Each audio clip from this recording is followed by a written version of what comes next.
కన్న తండ్రి అంటే పిల్లల్ని ఏ విధంగా చూసుకుంటారనేది మనందరికీ తెలుసు.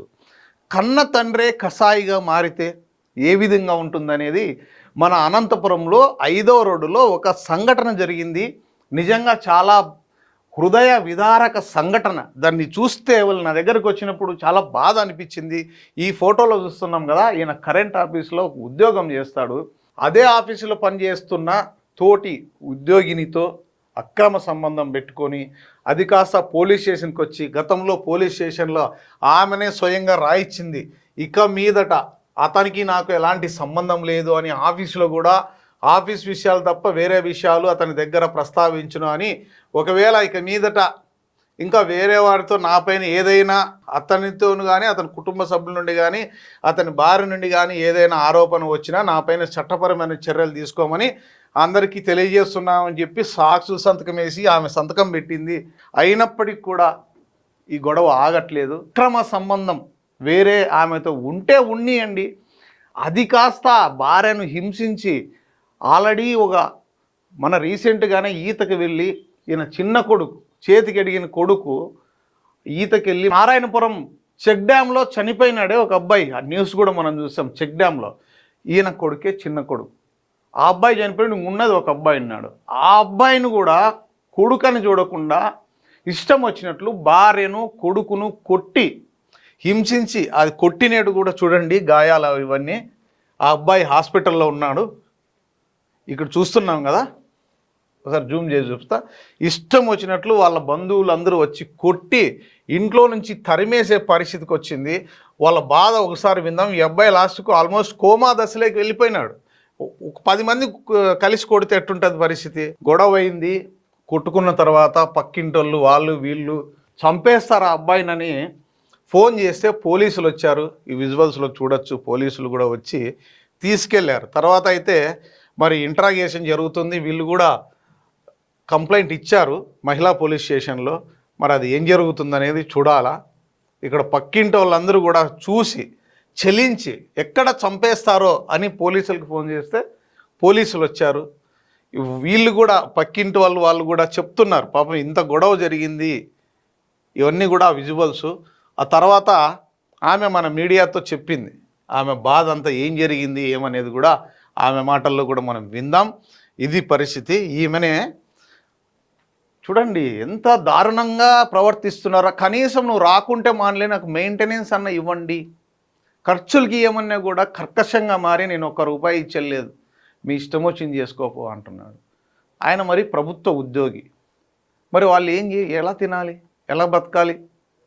మరి దీనిపైన ఖచ్చితంగా పోలీసులు చట్టపరమైన చర్యలు తీసుకుంటారని AP39 టీవీ ఆశిస్తోంది. డెఫినెట్గా దీనిపైన ఎంక్వైరీ చేసి ఈ మహిళకు న్యాయం చేసే విధంగా చేయాలి. ముఖ్యంగా ఇంకోటి ఏంటంటే ఇంట్లో నుంచి కూడా బయటికి తరిమేసేకి వాళ్ళ ఆడపడుచులు వాళ్ళు కూడా కొట్టారు. వాళ్ళపైన కూడా ఖచ్చితంగా కేసు బుక్ చేయాలి. అక్కడ ఎవరెవరు ఉన్నారో ఒకసారి విచారించి వాళ్ళందరిపైన కేసు బుక్ చేసి డెఫినెట్గా ఈ మహిళకు న్యాయం జరిగేటట్లు చూడాలని పోలీసు వాళ్ళని రిక్వెస్ట్ చేస్తున్నాం. నా పేరు షాజాది సార్. నా భర్త పేరు సైఫుల్లా. కరెంట్ ఆఫీస్లో పనిచేస్తారు. మా ఆయనకి గీత అనేతో అఫైర్ ఉంది. 20 ఏళ్ళుగా ఉంది. నన్ను నా పిల్లల్ని పట్టించుకోకున్నట్లున్నారు. మేము కేసు పెట్టి మళ్ళీ రాజీ అయినాము. నేను అప్పీల్ కూడా పోయినాను. ఆయన కూడా నా పిల్లలకి సతాయిస్తా అంటే నేను అట్లే ఉన్నాను. కానీ నా చిన్నపిల్లడు మన నీళ్ళలో పడి చనిపోయినాడు. ఇంకప్పటి నుంచి ఇంటికి రాకలేదు. దినాలు అయిన తర్వాత మా పిల్లోడు నేను ఉంటే ఇంట్లో ఏం సరుకులు లేవు తెచ్చివా, టీవీ లేదు అని అడిగినాను. టీవీ లేదు సరుకులు లేదు అని అడిగినాను. తెచ్చి చల్లి ఏం చేసుకుంటా అంటే మా పెద్ద పిల్లడు ఉండదు. ఉండండి డాడీ మాట్లాడదాము, ఉండండి డాడీ నువ్వు పోతున్నావు అంటే వినుకోకున్నట్ల వచ్చి మా పిల్లని కాలర్ పట్టుకొని కొట్టినాడు. లోపల కొడితే నేను ఇద్దరు కొట్టుకుంటూ బయటకు వస్తే నేను అట్లా ఇద్దరికి వచ్చి మధ్యలో నిలబడి కొట్టద్దు అన్నాను అని లోపల పోయి మా ఆడబిడ్డ వాళ్ళకి మా ఆడబిడ్డ కొడుకు జీలాను, మా ఆడబిడ్డలు ముగ్గురు అందరూ వచ్చి నన్ను నా పిల్లలు ఇద్దరిని, నా పిల్లలకి వాళ్ళు ఆ మగ పిల్లలంతా వచ్చి కొడుతున్నారు. నాకి మా ఆడబిడ్డలు ముగ్గురు మా అత్త అంతా కలిసి నన్ను కొడుతున్నారు. ఆ రఫీ జీలాను మా పిల్లోనికి ఒంటి పోసే చోట అంతా కొడతా అన్నారు. అదంతా చూసి సందులో వాళ్ళు ఓడ్చుకోలేక వాళ్ళు వచ్చి మమ్మల్ని కాపాడినారు సార్. లేకుంటే మేము చచ్చిపోతా అంటే కాపాడినారు సార్. మాకు వచ్చి పెళ్ళి అయిన తర్వాత ఆమె గీత సార్, ఆమె కరెంట్ ఆఫీస్లో పనిచేస్తుంది UDC. ఆమెను పెట్టుకొని నాకు ఇంట్లోకి వచ్చి రాకున్నారు.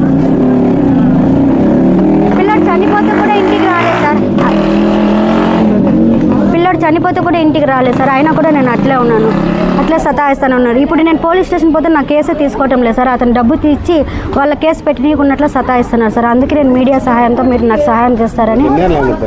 22 ఏళ్ళు 23 ఏళ్ళు అవుతుంది సార్, 22 కేసు పెట్టి మళ్ళీ రాజీ అయ్యి మళ్ళీ ఇక్కడే ఉన్నా కూడా నాకు ఎట్లే సతాయిస్తూనే ఉన్నాడు సార్ అతను. ముందు నుంచే సతాయిస్తున్నారు సార్, కేసు సతాయించడం సార్. 18 ఏళ్ళు అయింది సార్, 18 ఏళ్ళు ఉన్నారు సార్. అయినా కూడా నేనే అడ్జస్ట్ అయ్యి మళ్ళీ కేసు పెట్టినాను సార్. నేను కేసు పెట్టి అతను మళ్ళీ నా కాళ్ళు పట్టుకుంటే నేను రాజీ అయ్యి మళ్ళీ వచ్చి కాపురానికి వచ్చి కాపురం చేస్తున్నాను సార్. అట్లా 1 సంవత్సరం ఊరికే ఉండి మళ్ళీ సతాయించడం మొదలు పెట్టినాడు. ఆమె దగ్గరే ఉన్నాడు సార్ అతను వస్తానని చెప్పి రాకున్నట్లు మళ్ళీ ఎట్లా సతాయిస్తాను. ఏమోలే పిల్లలు ఉన్నాడు పెద్దగా అవుతారని చూస్తే ఆయన కూడా రాకున్నట్లు ఇట్లా సతాయిస్తున్నాడు. తిండి లేదు, బట్టలు లేకున్నట్లా ఇట్లా ఉండి వెళ్ళిపోతుందని సతాయిస్తున్నారు సార్. పోలేదని మమ్మల్ని చంపేకొచ్చినాడు సార్. అని ఇంతకు ముందు ఉండే సార్.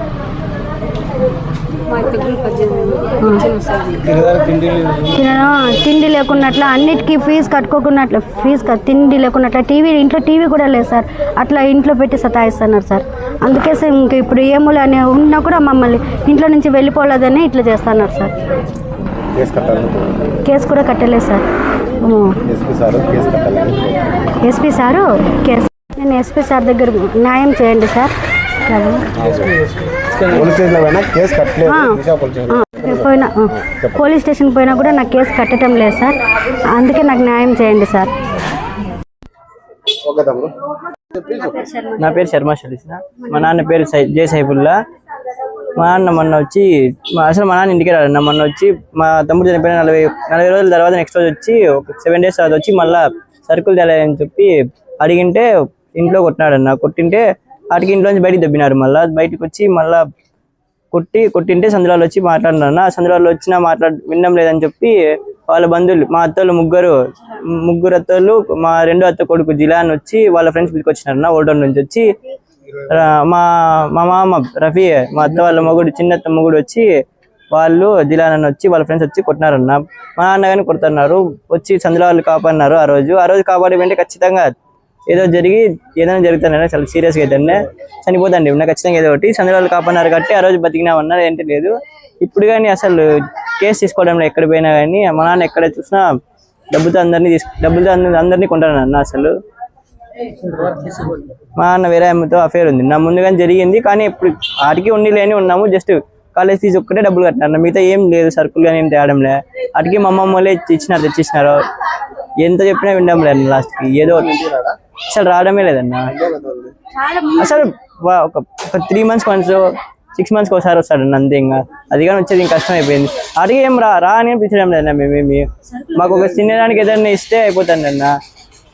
అది కానీ ఇవ్వడం లేదని మొన్న అడిగినందుకే ఇంత చేసినారన్న. అసలు వచ్చి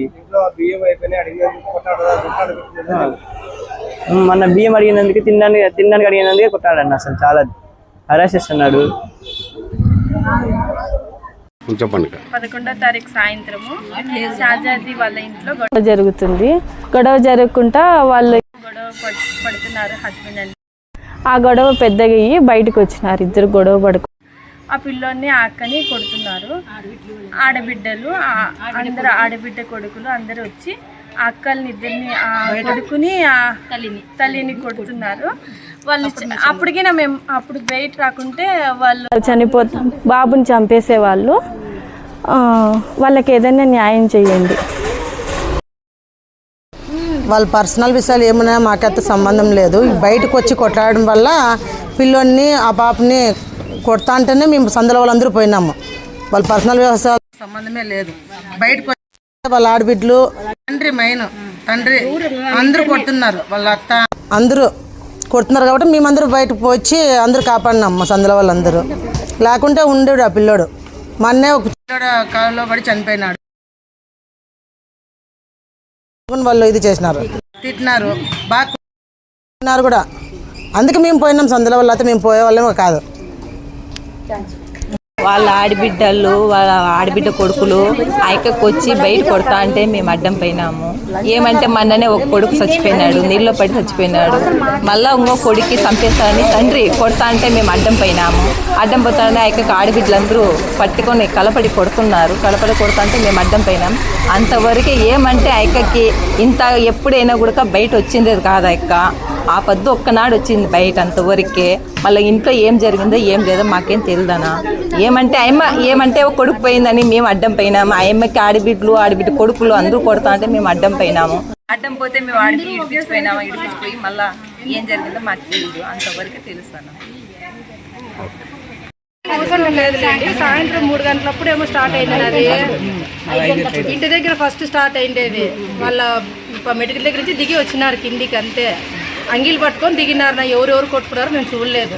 ఆడికి మా సందులో వాళ్ళంతా పోయేసి అడ్డం ఈ పాప మధ్యలో ఉంది, వాళ్ళిద్దరికి మధ్యలో ఆడిస్తే సైలెంట్ అయినాడు. కొడుకు చనిపోయిన బాధలో ఏదో మాట్లాడింది లేప అంటే కూడా తను నాకు ఉంటుంది కదా బాధ అన్నాడు ఫస్ట్ అని సైలెంట్గా ఇంట్లోకి వెళ్ళిపోయినాడు. ఏం తిట్లా ఏం చేయలే. ఈ పాప బయట కూర్చొని ఇన్ని రోజులు నేను ఇంట్లో ఉండి ఇట్లా పరిస్థితి తెచ్చుకున్నాను అది ఇదని ఈ పిల్ల బాధపడతాను.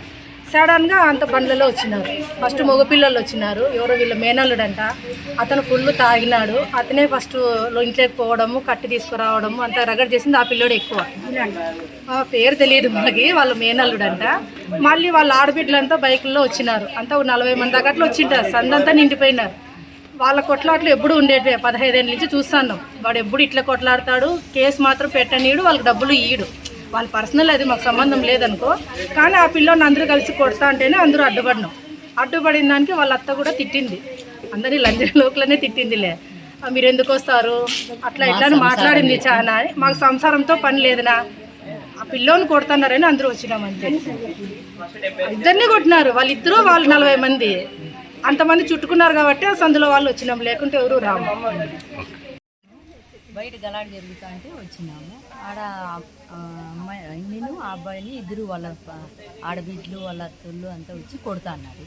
ఆ పిల్ల ముందే ఓ పిల్లోడు చనిపోయినాడు, ఇతన్ని కూడా చంపేస్తారేమో అంటే మీ సందులో వాళ్ళందరూ మేమంతా వచ్చి ఆ అమ్మాయిని ఆ అబ్బాయిని కాపాడినాము. వాళ్ళ ఇంట్లో పర్సనల్ ఎన్ని ఉన్నాయో మాకైతే తెలియదు. బయట ఇట్లా కొడతా అంటే మాత్రం మేము సహించలేక మా సందులో వాళ్ళందరూ కూడా వచ్చి వాళ్ళకి విడిపించి సహాయం చేసినాం. పిల్లోని లోపల ఏం జరిగిందో తెలియదు. బయట కొట్టుకుంటాను మేము అడ్డం పోయినాం.